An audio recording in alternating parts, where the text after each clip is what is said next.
An willis agad gwyl nif agad yn eirin, nif a rannan maid le halbain, colm cillia.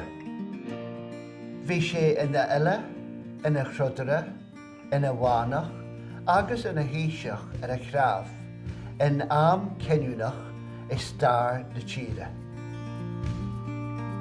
Tá mar an leithreacha in éirin agus an albain luirte le colm cillia. Áitina mar gartan, garda litre canan a náte rugaway, agus ilan a Iona a náte frisha bás. Smisha liab o Cuinneagáin, tá ma John na CeangalG, agus tarlum ar cimín o colm cillia.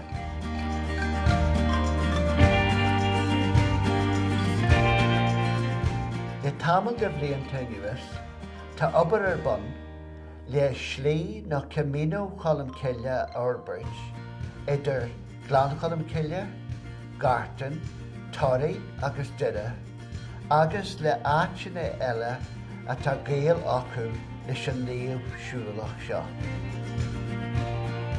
Tá lucht fála man na Gaeilge ag tarann jerid scéal ó bhídéideag 84.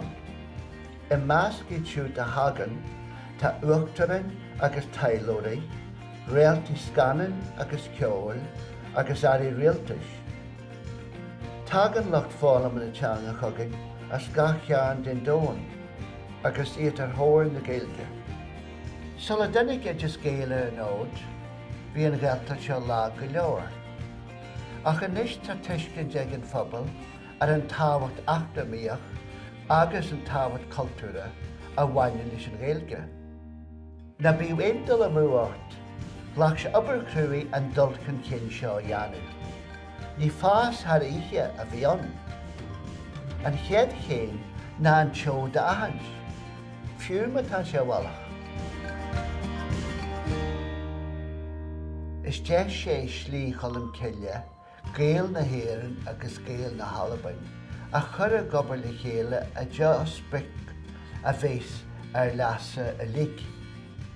Tá sár obair deanta ag immert colm cillia leis an Spreag seo bhaint amach, agus go leor taide deanta ar na leithreacha éagsúla chomh.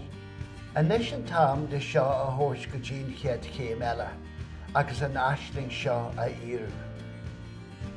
An dáile seo dheanú, ná na húdaris cí in éireann agus an albain a chur ar an eolas faoin na féidireachtaí atá an. Léiríonn an bailach a tháinig na húdaris ar chúil slíon Atlanta íon, an méid gur féidir a bhaint amach nuair atá siad ar éon ocail.